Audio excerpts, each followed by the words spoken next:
Hello friends, आज हम ASP.NET core MVC में व्यू के बारे में सीखेंगे कि व्यू होता क्या है, इसका यूज हम लोग कैसे करते हैं।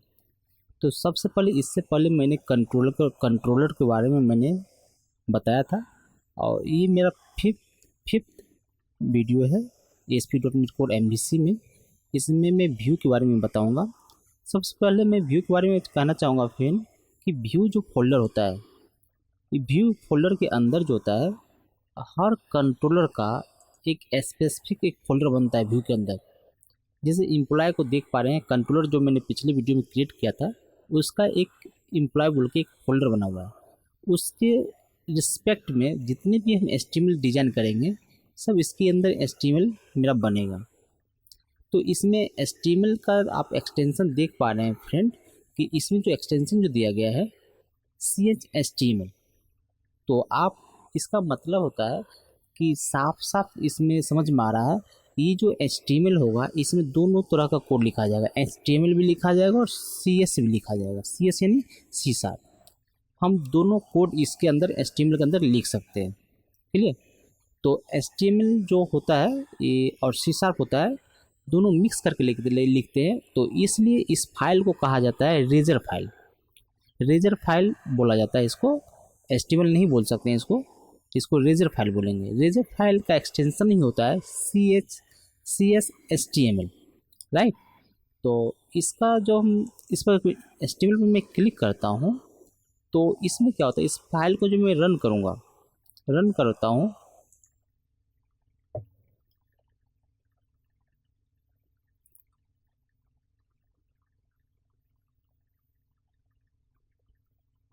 तो इसका डिफ़ॉल्ट पाथ आ रहा है होम से। तो मैं एम्प्लॉय इंडेक्स कर रहा हूँ।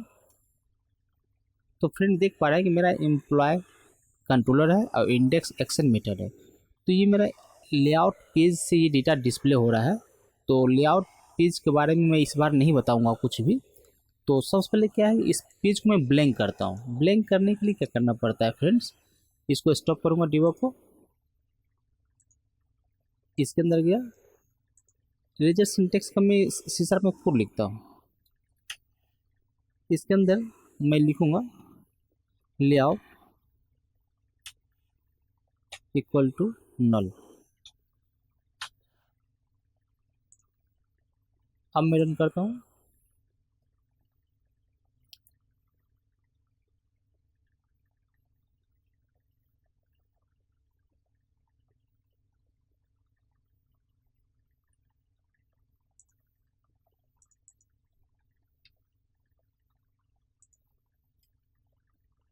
अब मेरा ये ब्लैंक हो गया, इसका लेआउट पेज से अभी कोई कनेक्शन नहीं है फ्रेंड।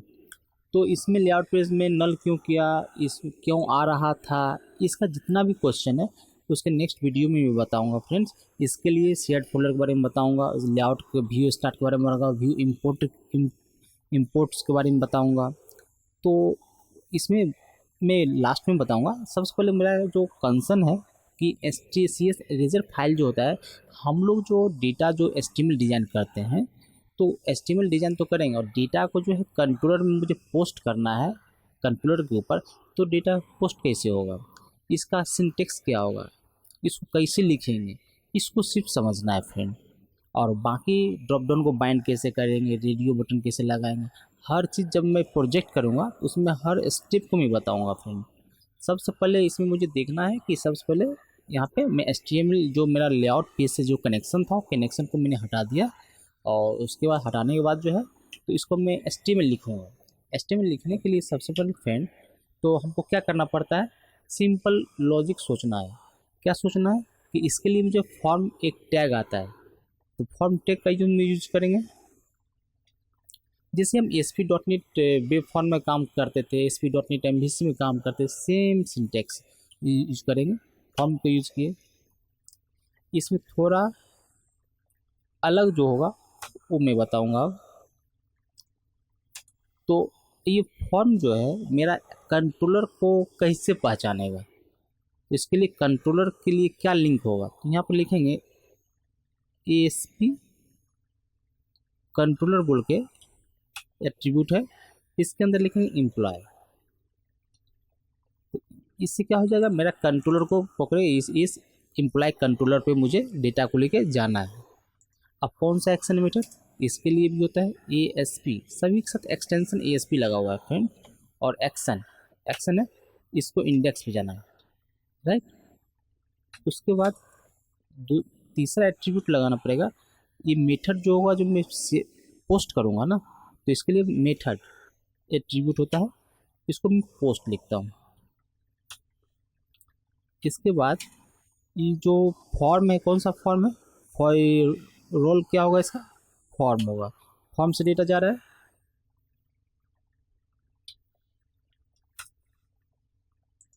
अब इसके अंदर मैं HTML लिखूंगा फ्रेंड। सबसे पहले मैं HTML लिखता हूँ, इनपुट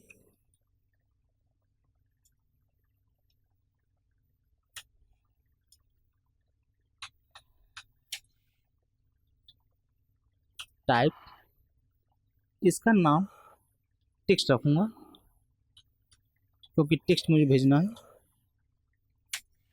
और इसके बाद ID, employee name, name employee name, इसी को कॉपी पेस्ट कर लेते हैं।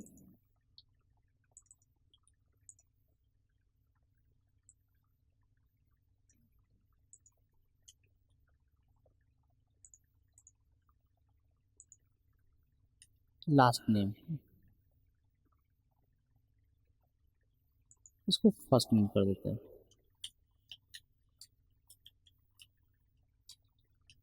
फर्स्ट नेम, इसको लास्ट नेम कर देते हैं।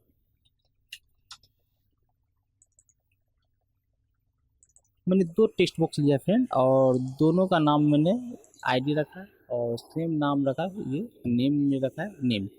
अब इसके अंदर एक बटन लूँगा जो मैं पोस्ट करूँगा, सेव, इसका टाइप ऐसा करूँगा, सबमिट। अब ये जो डेटा मैं सेव करूँगा, ये डेटा कंट्रोलर के पास जाएगा, तो मैं स्टॉप करता हूँ इसको, कंट्रोलर में जाएंगे। ये मेरा जो बाय डिफ़ॉल्ट जो इंडेक्स जो एक्शन मेथड है, इसमें हम क्या किए, इसमें बाय डिफ़ॉल्ट जो एक्शन मेथड जो है गेट करेगा। इसके लिए मुझे पोस्ट करने के लिए इसका मैं कॉपी करूँगा, इसके आगे जो है वर्ब को लगाना पड़ेगा, HTTP वर्ब पोस्ट,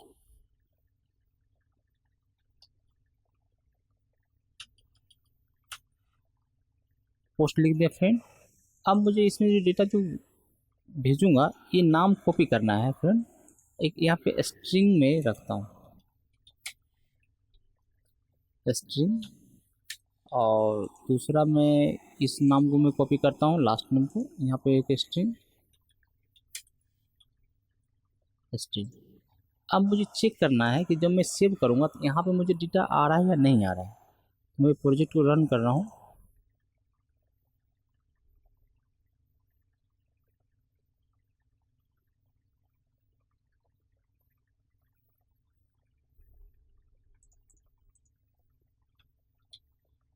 employee.index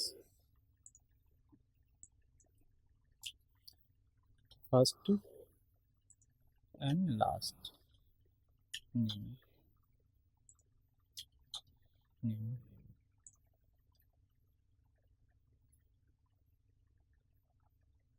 फिर ब्लैंक आ रहा है, ये डेटा मुझे गेट नहीं कर पा रहा हूँ।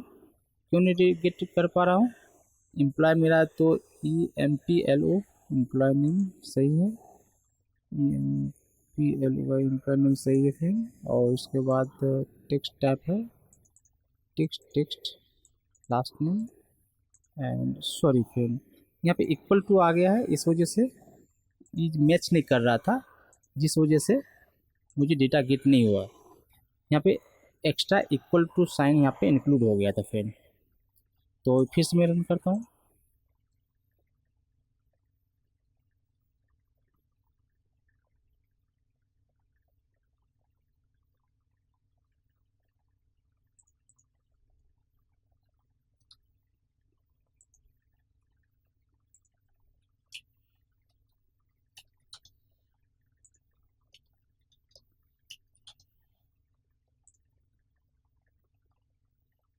फिर फ्रेंड आप देख पा रहे हैं कि फर्स्ट नेम मेरा आ गया और लास्ट नेम भी आ गया है। लेकिन याद रखना है कि यदि मैं ये जो नाम जो है यदि डिफरेंट रहेगा और यहाँ जो पैरामीटर जो मैंने नाम जो दिया मैच नहीं करेगा तो डेटा मुझे गेट नहीं हो पाएगा फ्रेंड। जस्ट इससे पहले आपने देख चुके हैं कि यहाँ पे मैंने इक्वल टू इंक्लूड कर दिया था, जिस वजह से मुझे डेटा गेट नहीं हो पा रहा था। आपको यहाँ पर जो नेम में जो नाम असाइन होगा वो नाम मुझे यहाँ स्ट्रिंग में जो पैरामीटर में पास करना पड़ेगा फिर सेम नाम, नहीं तो डेटा गेट नहीं हो पाएगा। तो मैंने एक सिंपल से मैंने देखा है कि अपने एक फॉर्म का जो डेटा था उस डेटा को अपने कंट्रोलर पर ले गया है थ्रू पैरामीटर के थ्रू।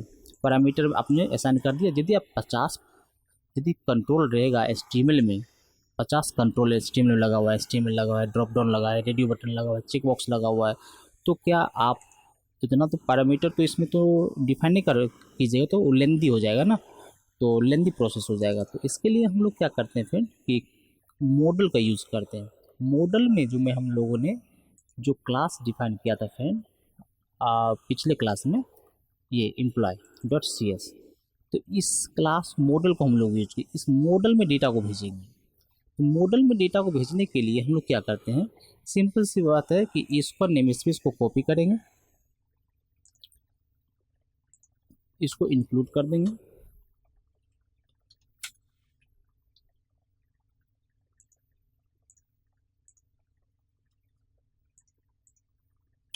इसके बाद @model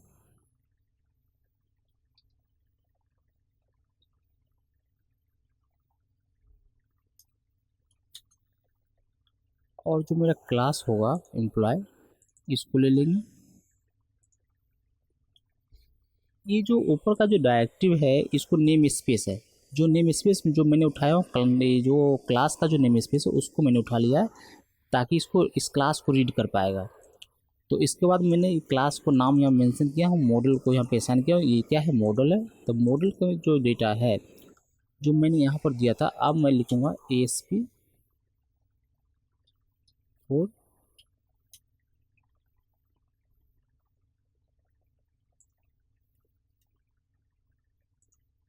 डॉट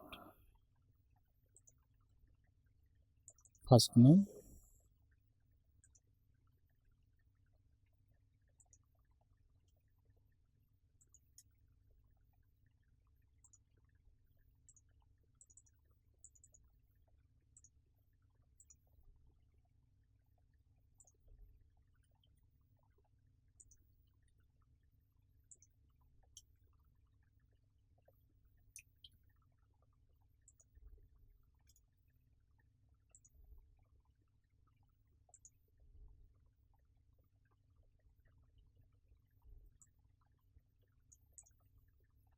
तो ASP-4 डॉट फर्स्ट नेम यहाँ पे लिखना पड़ता है फ्रेंड। इसके लिए जो मॉडल के साथ जो बाइंड करते हैं फ्रेंड, इसके लिए ASP4 का हम लोग यूज़ करते हैं। ये जो मॉडल जो दिया गया वो मॉडल को यहाँ पे रखना पड़ता है और फर्स्ट नेम डालना पड़ता है। तो फर्स्ट नेम क्या है मेरा कंट्रोलर में जो फर्स्ट नेम जो प्रॉपर्टी जो डिफाइन किया गया वो फर्स्ट नेम है। ये नाम और यहाँ पर जो मैंने मेंशन किया ये नाम मैच कर जाता है, ऑटोमेटिक इंटेलिजेंस आपको हेल्प करेगा फ्रेंड। यहाँ पे लिखेंगे तो फर्स्ट नेम आ गया। सेम इसी तरह इसमें भी ASP4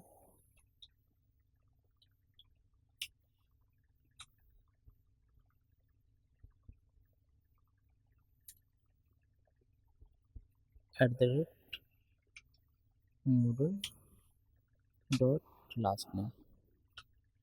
यहाँ पर जो मैंने इस बार पहले तो मैंने मोड डायरेक्ट कंट्रोल का जो डेटा था मैंने पैरामीटर में एक्सेलमीटर में जो पैरामीटर डिफाइन किया था उसमें डेटा में भेज दिया। अब मॉडल का नाम यहाँ पे मेंशन कर दूंगा फ्रेंड, जो क्लास है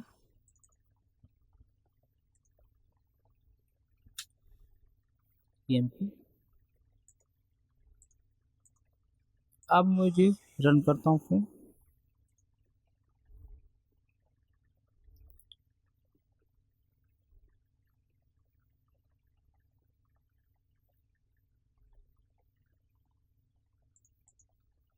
एम्प्लॉय कंट्रोल में जाना है मुझे। फ्रेंड इसको आप देख पा रहे हैं कि first name and last name मैंने सेंड किया, सेव किया। अब जो इसमें मॉडल में जो डेटा उठ के आया है, मेरा जो फर्स्ट लास्ट नेम डेटा तो आया है, लेकिन फर्स्ट नेम डेटा मेरा नहीं आया है। फर्स्ट नेम क्यों नहीं आया है, इसको मुझे देखना पड़ेगा कि फर्स्ट नेम का डेटा, लास्ट नेम तो मेरा आ गया है मॉडल में उठ के। जब मॉडल में डेटा आ जाने के बाद जो मैं जहाँ भी चाहूँ डेटा को भेज सकता हूँ, सर्वर में भेज इंसर्ट कर सकता हूँ, अपडेट कर सकता हूँ, कुछ भी कर सकता हूँ। नहीं, मेरे जो कंट्रोलर पर डेटा आना चाहिए। तो अब मेरा जो फर्स्ट नेम का जो डेटा नहीं है उसको मुझे देखना पड़ेगा कि फर्स्ट नेम का डेटा क्यों नहीं आ रहा है। इसके लिए मुझे फिर डिबग को स्टॉप करेंगे और इसके बाद मैं एसटीबी में जाऊँगा कि इसका डेटा क्यों नहीं मिल रहा है। लास्ट नेम फर्स्ट नेम इसका जो फर्स्ट नेम है एंड आपका एम्प्लॉय में जो फर्स्ट नेम है, दोनों तो मैच कर रहा है, लेकिन यहाँ पे मुझे मिल नहीं रहा है। Last name and first name. Friend यहाँ पर जो है आई मिसिंग है, ये जो फर्स्ट नेम है, ये जो नाम है इसके साथ मैच होना चाहिए। ये यदि नाम डिफरेंट रहेगा, नेम और ये जो मेरा प्रॉपर्टीज़ का नेम है डिफरेंट रहेगा, तो मुझे मॉडल का में डेटा मैच गेट नहीं कर पाऊँगा। ये जो नाम है और ये नाम दोनों मैच होना चाहिए, तो इससे क्या होता है मॉडल में मुझे डेटा गेट हो पाएगा। ये यदि डिफरेंट होगा, दोनों अलग अलग होगा, तो इससे मेरा प्रॉब्लम होगा कि डेटा को मैं गेट नहीं कर पाऊँगा। इसको मैं चेक करता हूँ friend.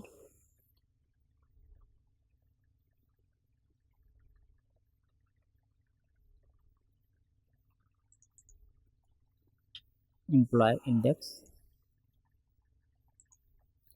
First name and last name. Friend देख पा रहे हैं कि इसका फर्स्ट नेम में मेरे फर्स्ट आ गया, लास्ट नेम में लास्ट नेम आ गया है। तो मुझे एचटीएमएल से कंट्रोलर में डेटा को मैं एचटीएमएल से डेटा जो पोस्ट किया हूँ कंट्रोलर के ऊपर, मुझे डेटा गेट कर पा रहा हूँ। तो आप देख पा रहे हैं मैं दो तरीक़ा से डेटा को मैं एचटीएमएल से मैं कंट्रोलर में डेटा भेजा हूँ। एक में भेजा हूँ पैरामीटर के थ्रू, जो कंट्रोलर में जितने भी टेक्स्ट बॉक्स था, दो टेक्स्ट बॉक्स लिए हुए थे, दोनों का टेक्स्ट बॉक्स को मैं पैरामीटर डिफाइन किया, दो, फर्स्ट नेम लास्ट नेम, उससे भी मैंने भेजा। एक दूसरा मैंने मॉडल से डेटा में एचटीएमएल का डेटा था, एक मॉडल में मैंने भेजा। तो मॉडल क्या होता है, क्लास होता है, क्लास के अंदर मैंने डेटा को भेजा है। और क्लास के अंदर 100 यदि प्रॉपर्टी जब डिफाइन कर देंगे, सारा डेटा इस क्लास के अंदर जाए। क्लास के अंदर जब डेटा आ जाएगा उसको आसानी के साथ मैं डेटाबेस के अंदर में सेव कर सकता हूँ, अपडेट कर सकता हूँ, कुछ भी कर